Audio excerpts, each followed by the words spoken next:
안녕하세요. 낭낭서가입니다. 오늘의 책은 에세이스트사, 원행지음, 성인, 하남 대종사입니다. 우선 저자 원행스님 소개글입니다. 불교 경전과 연불소리에 이끌려 약관의 나이에 오대산 월정사로 출가해 하남스님, 탄어스님, 만화스님의 법통을 이어받아 수행 정진하다. 오대산의 큰별 탄어스님과 은사 만화스님이 열반하시자 49제를 모신 다음 제2의 출가로 가야산 해인사로 가서 성철스님 문화에서 팔만대장경 장주 소임을 맡고 있던 어느 날 꿈에 탄어스님의 벼락 같은 현몽이 있고 그 현몽을 받들어 대전의 자광사로 갔다. 자광사를 중창 불사하고 다시 월정사로 돌아와 부주지 소임을 겸하며 사마사 주지 소임을 맡고 있을 때 운명처럼 사마사 노사나 철부를 만나다. 그리고 원주 치악산 구룡사 주지로 부임해 원주 불교대학을 개설하고 경찰 불자들을 위하여 원주 경찰서 경승시를 새롭게 장엄하는 등 대중포교에 힘쓰고 있는데 하필이면 탄어스님 법어집을 출간하는 날 구룡사 대웅전이 전소되다. 대웅전 중창 불사를 마치고 월정사 심검당으로 돌아와 수행승의 희비를 회고하다. 오늘은 성인 하남 대종사 내용 중에 함세홍 신부의 추천 서문과 하남 스님께서 열반에 드시는 좌탈 인망편을 낭독해 봅니다.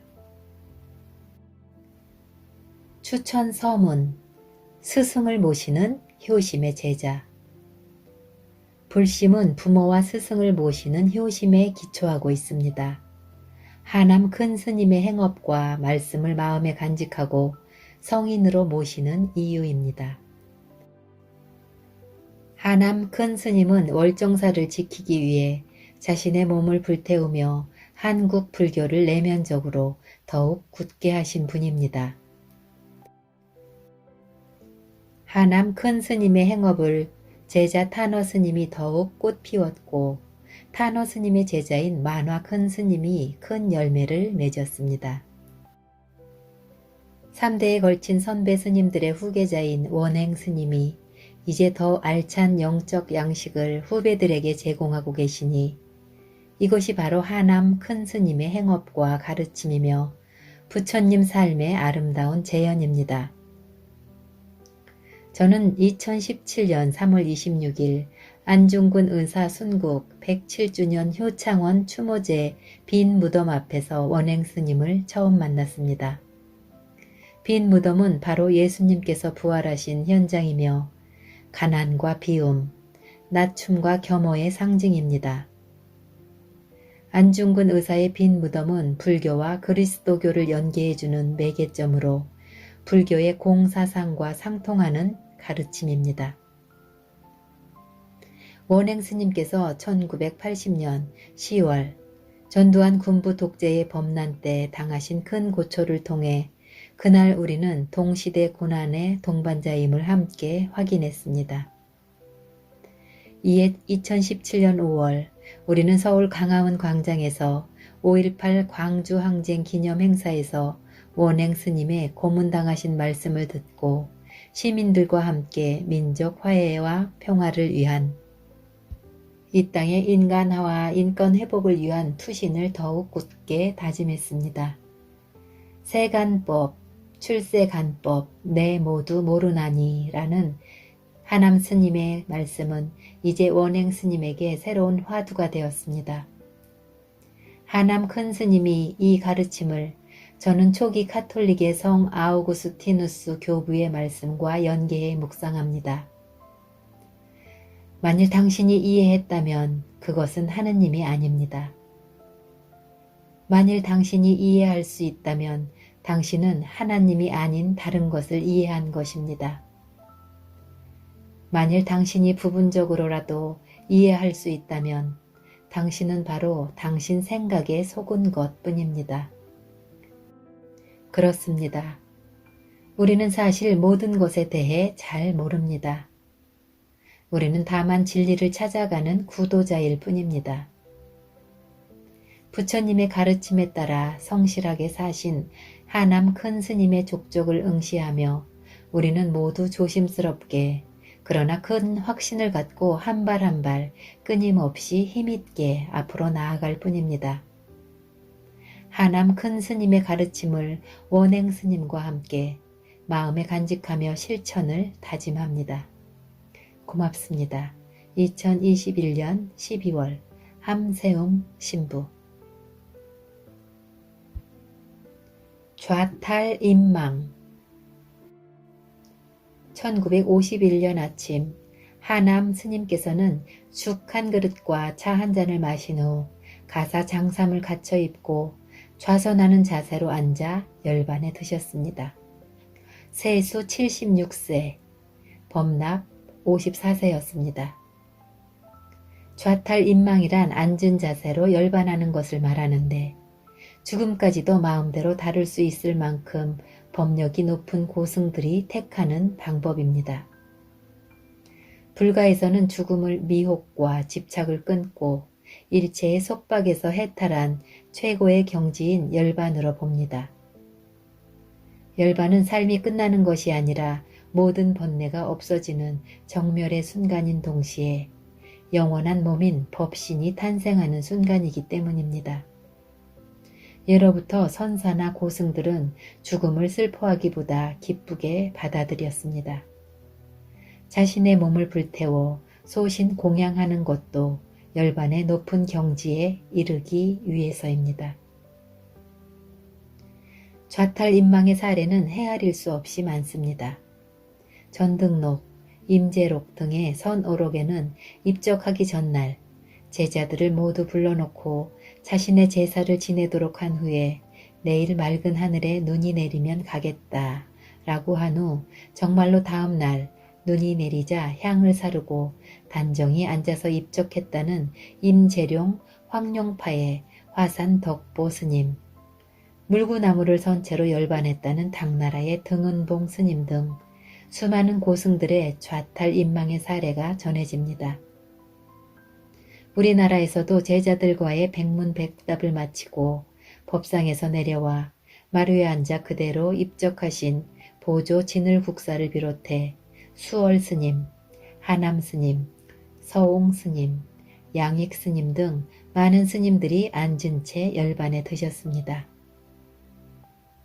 열반에 대한 석가모니 부처님의 말씀을 되새겨 봐야겠습니다. 석가모니 부처님께서 스스로 죽음을 예감하고 영취산을 떠나 고향 카필라바스투를 향해 가면서 설법하신 초기 불전에 전하는 말씀입니다. 죽음에 대해 너무 슬퍼하지 마라.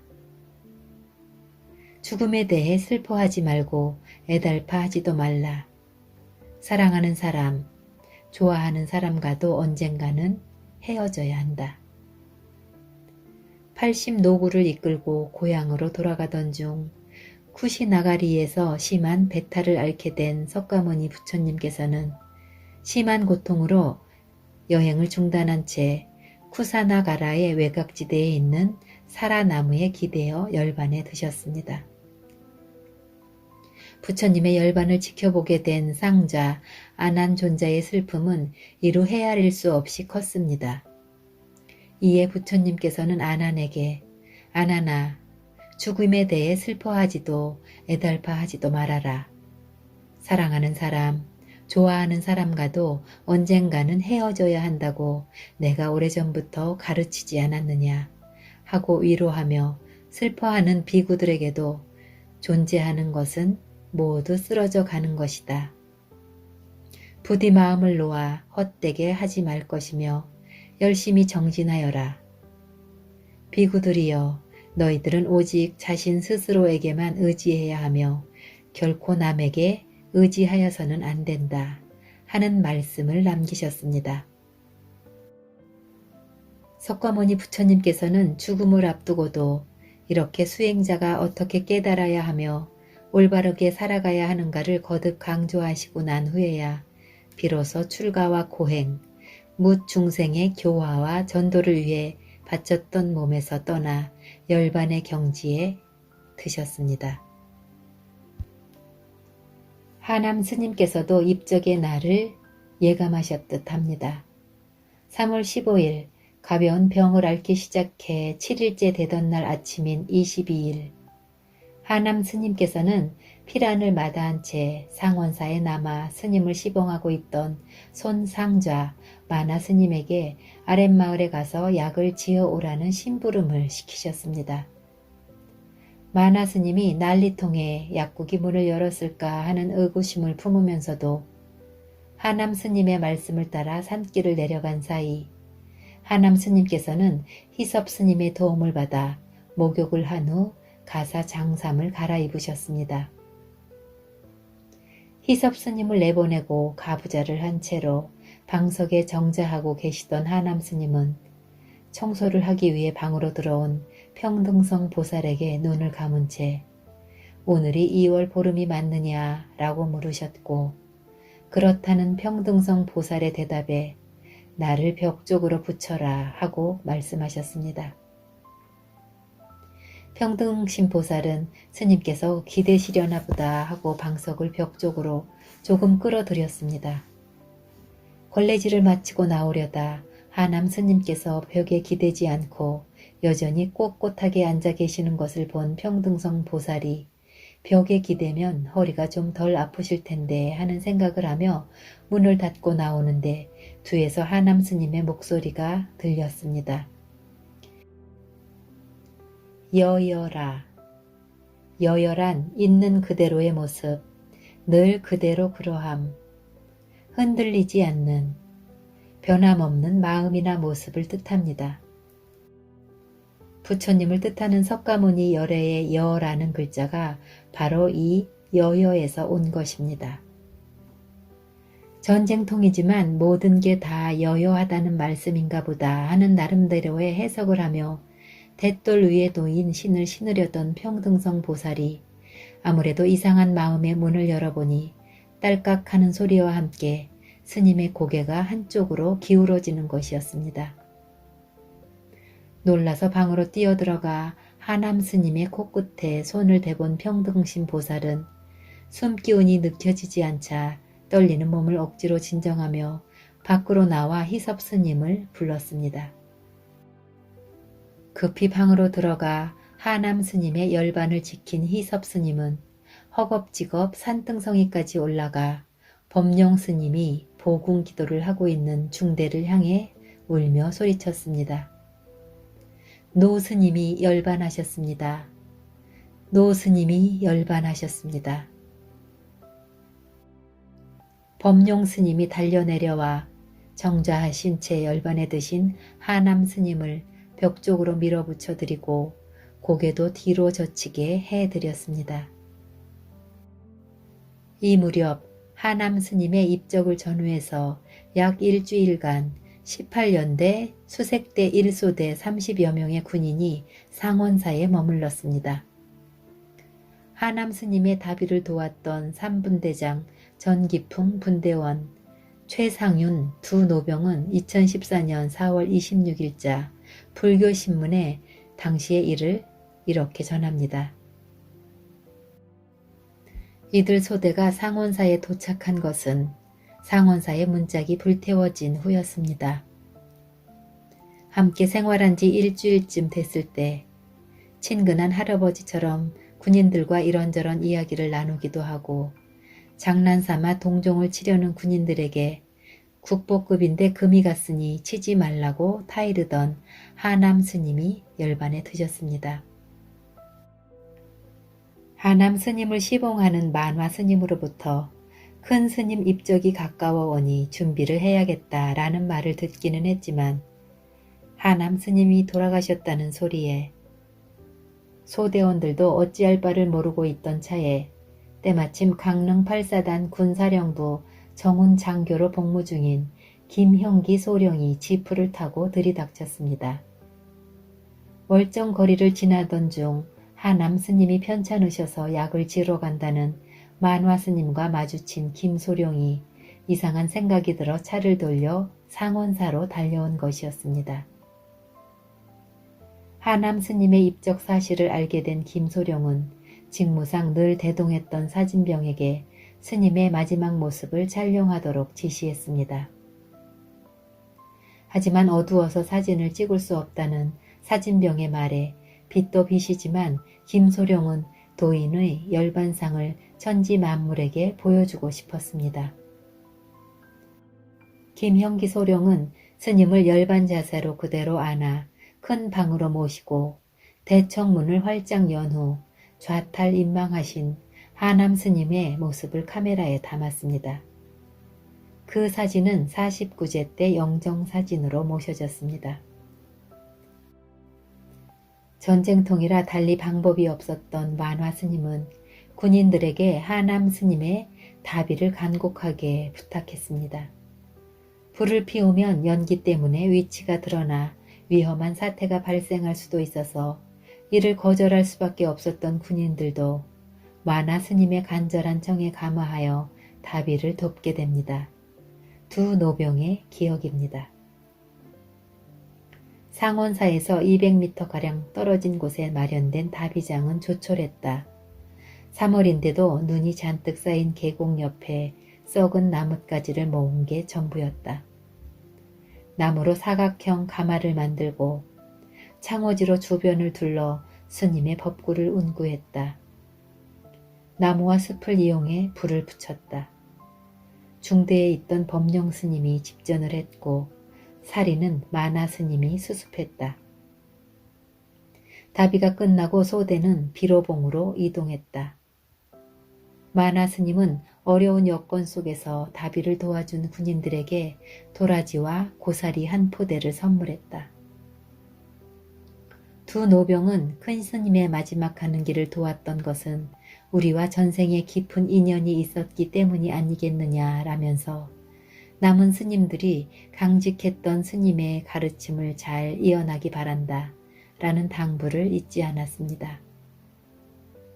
하남 스님의 좌탈 임망 사진을 찍은 김형기 소령은 입대 전 수덕사에서 수도하던 승려로 가끔 상원사에 올라와 하남 스님과 법담을 나누기도 했고 제대 후 경산 자인면 원효정사에서 주석하신 것으로 알려졌습니다.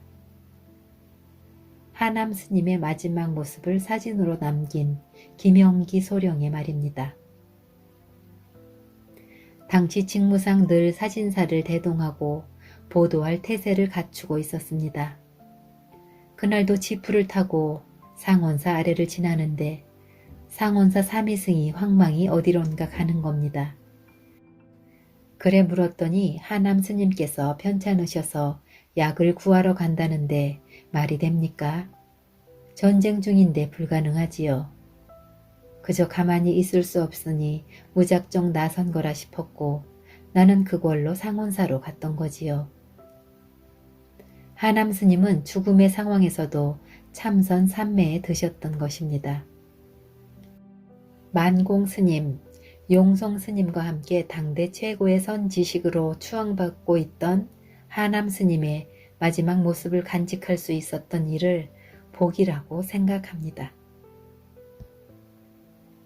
하남 스님의 열반 소식이 전해지자 깨달음의 기쁨을 함께 나누었던 경봉 스님은 밝은 해가 동천에 올라와서 세계를 두루 비춤도 만물을 위함이요.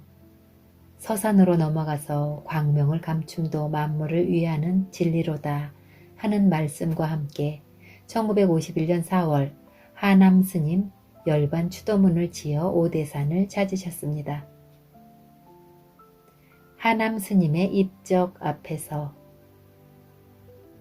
생과 사는 흘러가는 구름인 것을 그대 열반에 들었는가.